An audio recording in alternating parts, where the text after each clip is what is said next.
Jain friends, welcome to my channel. आज के इस वीडियो में हम बात करेंगे कि एक अभ्यर्थी या एक छात्र जो कि यूपीएससी की प्रिपरेशन को प्रारंभ करना चाहता है, वो यूपीएससी की तैयारी करना चाहता है और ब्यूरोक्रेट बनना चाहता है, इस सिविल सर्विस की एग्जामिनेशन को देना चाहता है। तो वो कब से इसकी तैयारी प्रारंभ करे, जो उसका चयन हो जाए फर्स्ट अटेम्प्ट और किसी कारणवश ना तो सेकेंड अटेम्प्ट तक, और वो यंगेस्ट 21 से 22 वर्ष की अवस्था में अपने सपने को पूरा करे। तो ऐसे तो आप विभिन्न लोगों की विभिन्न राय सुने होंगे, बट एक मेरी राय है और ये राय दिस इज सफिशियंट राय, क्योंकि जो आपको बता रहे होंगे वो शिक्षक होंगे, एक्सपीरियंस वाले होंगे, बट मैं एक अभी अभ्यर्थी हूँ और मुझे एक्चुअल में पता है कि असल में ग्राउंड में होता क्या है, किस चीज का ये खेल है। क्योंकि कोई ग्राउंड 10-15 साल पहले छोड़ चुका है और अब वो कोच का काम कर रहा है, लेकिन जो ग्राउंड में है वो आपको और बेहतर तरीके से बता सकता है, ऐसा मेरा मानना है। और यदि आपको ये राय अच्छा लगे तो आप इसे जरूर अपनाइएगा। तो आते हैं हम अपने मुद्दे पे। वैसे तो बेसिकली 1 to 5 स्टूडेंट अपनी उतनी उन्हें कोई मंजिल उंजिल की चाह नहीं रहती है। कभी वो सोचते हैं पायलट बन जाएंगे, कभी डॉक्टर, कभी इंजीनियर, कभी कबाड़ी वाला, तो कभी कुछ तो कभी कुछ। बट वो 6, 7, 8 में जाते हैं तो वो बाहर जाते हैं, सड़कों पर देखते हैं कोई लाल बत्ती में जा रहा है, कोई पीली बत्ती में जा रहा है, कोई कोई कुछ कर रहा है, कोई पुलिस है, तो उनको मन में लगता है कि नहीं, मैं आगे फ्यूचर में ऐसे सर्व करूंगा या करना चाहता हूँ। तो ये जो हमारी तैयारी का मैं एक सही रणनीति बताऊंगा, और जो कि यूपीएससी का पाठ्यक्रम यदि देखा जाए तो भी वहीं से शुरू होता है, मैं वहां से बताता हूँ।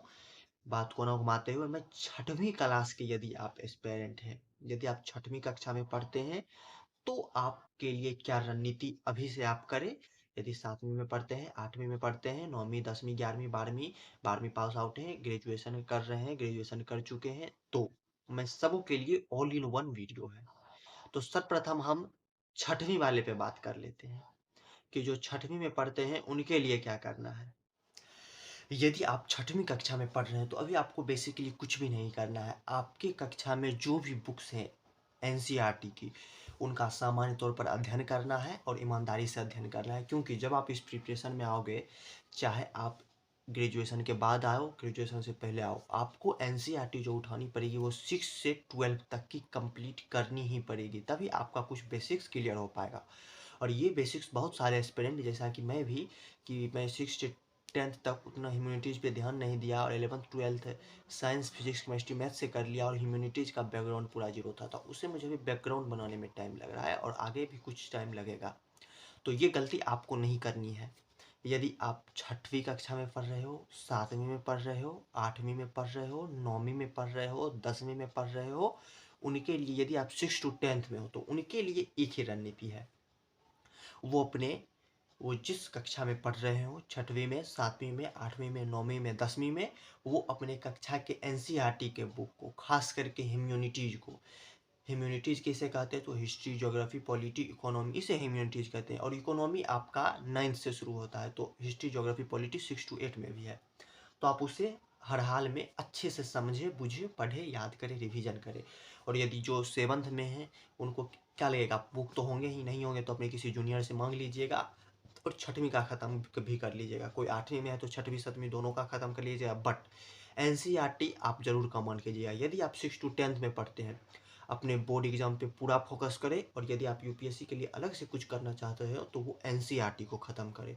और इसके अलावा यदि आप चाहें तो आप न्यूज़पेपर में रुचि रख सकते हैं या करंट अफेयर में रुचि रख सकते हैं कि अभी वर्तमान में क्या हो रहा है, इधर उधर, आगे पीछे, हमारे देश में क्या हो रहा है, विदेश में क्या हो रहा है।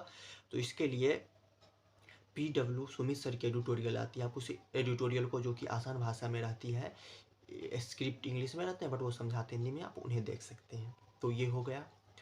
उसके बाद यदि आप 6 to 10 में, तो आपको यही करना है, अपने जो आपकी जो कक्षा है उसका जो एनुअल एग्जाम होता है, विशेष तैयारी आपको उसी की करनी है। बट यदि आप अभी से यूपीएससी के लिए कुछ करना चाह रहे हैं तो आपको एनसीईआरटी, खास करके ह्यूमैनिटीज़ पे विशेष ध्यान देना है। और हाँ, मैथ और साइंस को तो छोड़ना ही नहीं है, क्योंकि सीसेट का बड़ा बवंडर मैथ होता है, और यदि मैथ आपका अभी से पढ़ा रहेगा तो आगे आपको दिक्कतें बहुत ही कम आएगी। अब बात करते हैं जो स्टूडेंट 11th और 12 में, उनको क्या करना है। उनको भी किसी विशेष चीज़ की ज़रूरत नहीं है। 12 तक तो आपको किसी चीज़ की ज़रूरत एक्स्ट्रा करने की है ही नहीं। 11th 12th वाले भी अपने जो बोर्ड एग्ज़ाम की तैयारी कर रहे हैं, चाहे आप किसी भी सीबीएसई बोर्ड से हो या बिहार बोर्ड से हो, यूपी बोर्ड से हो, झारखंड बोर्ड से हो, राजस्थान बोर्ड से हो, तमिलनाडु बोर्ड से हो, किसी भी बोर्ड से हो, तो वो बेसिकली एनसीईआरटी की बुक्स को कंप्लीट करें। आप साइंस लेके पढ़ रहे हो, कॉमर्स लेके पढ़ रहे हो, तो अपने क्लास का ख़त्म करें। साथ में ह्यूमैनिटी 11th 12th की जितनी भी हिस्ट्री, ज्योग्राफी, पॉलिटी, इकोनॉमी की बुक्स हैं, आर्ट एंड कल्चर की बुक हैं, सोशल इशूज़ से के संबंधित बुक्स हैं, उन्हें आप पढ़ें, कंप्लीट करें। क्योंकि ऐसे भी आपको 12 के बाद ये पढ़ना ही पड़ेगा। और इसके साथ में आपको भी वही करना है कि न्यूज़पेपर या करंट अफेयर के लिए यदि आप कोई अन्य स्रोत को जानते हो तो उसे फॉलो करें, वरना वो पीडब्ल्यू का तो एडिटोरियल है ही, उसे फॉलो करें। उसके बाद बात करते हैं कि जो एस्पिरेंट आफ्टर 12 है, उन्हें अब विशेष ध्यान की ज़रूरत है। ये एक ऐसी रणनीति है जिस पे अक्सर शुरुआत में हम ध्यान नहीं देते हैं और बाद में हमें लगता है मिस हो जाता है। मतलब से या तो आपका अटेम्प्ट व्यर्थ होगा या आपको अधिक समय लगेगा। क्योंकि देखिए, अब से ग्रेजुएशन, चाहे आप सिंपल बीए कर रहे हो, बीएससी कर रहे हो, बीकॉम कर रहे हो या बीटेक कर रहे हो, सारे ग्रेजुएशन अब 4 साल के सामान्य तौर पर कर दिए गए हैं। लेकिन यदि आप बीए बीएससी बीकॉम कर रहे हो तो यूजी की डिग्री आपको 3 साल में दे दी जाएगी। तो एक्चुअल में होता क्या है कि एस्पिरेंट शुरू में सिर्फ अपने ग्रेजुएशन की पढ़ाई पे ध्यान देते हैं। अब आपको यहाँ पे करना है, आप ग्रेजुएशन की सामान्य तौर पे तैयारी कॉलेज अटेंड कीजिएगा, उसके बाद सारे लेक्चर्स देखिएगा, थोड़े बहुत नोट्स पढ़ लीजिएगा, तो इससे आपका आसानी से ग्रेजुएशन कंप्लीट हो जाएगा और एग्ज़ाम भी बेस्ट जाएगा। क्योंकि आप तो ग्रेजुएशन का जानते हो कैसे एग्ज़ाम होता है, ज़्यादा कुछ भी विशेष टिप्पणी की ज़रूरत नहीं है। इसमें आपको आराम से 5-6 घंटे का टाइम बच जाता है।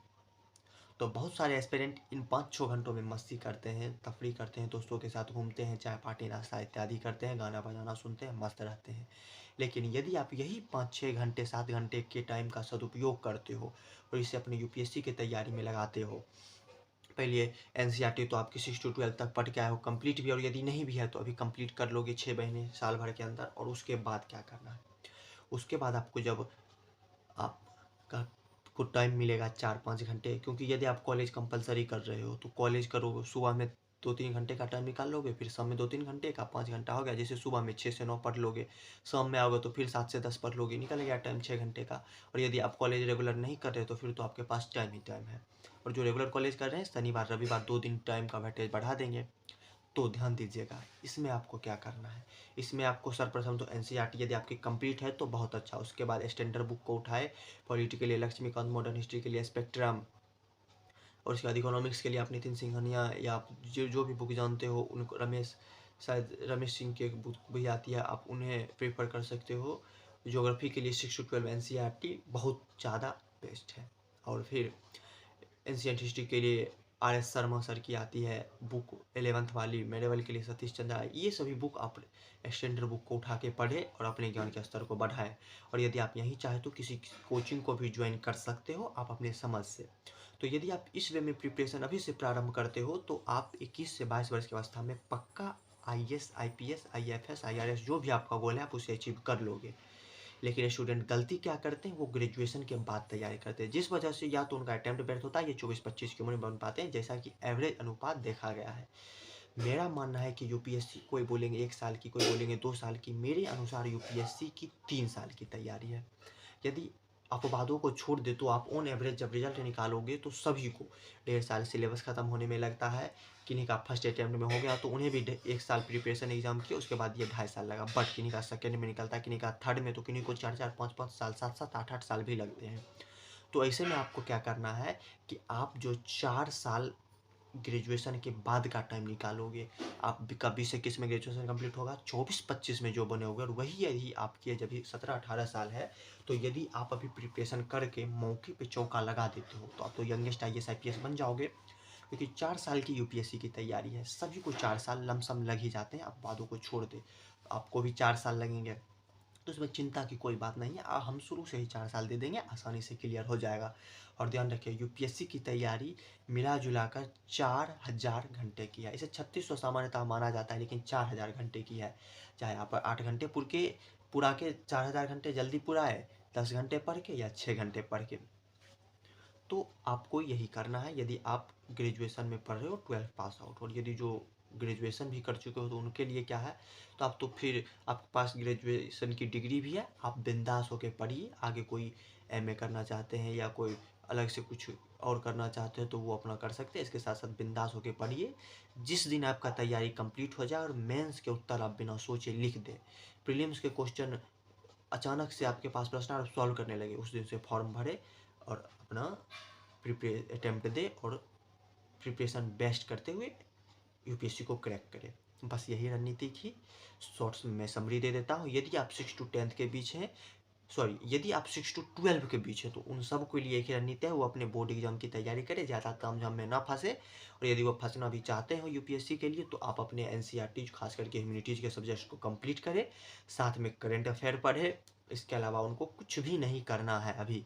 और जो 12 पास आउट हैं वो ग्रेजुएशन कर रहे हैं तो वो अभी से ही 5-5 6-6 घंटे का पर डे टाइम निकाल के, या 4 घंटे भी निकल पा रहा है, किन्हीं को कोई बीटेक वाले होंगे तो उन्हें उतना टाइम नहीं मिल पाता होगा तो वो वहाँ पे 4-4 घंटे भी निकाल के कर सकते हैं।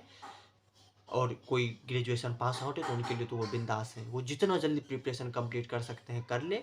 आशा करता हूँ आपको वीडियो पसंद आया होगा, और पसंद आया होगा तो वीडियो को लाइक कर दीजिएगा, चैनल को सब्सक्राइब कर दीजिएगा। जय हिंद, वंदे मातरम। मिलते हैं अगले वीडियो में।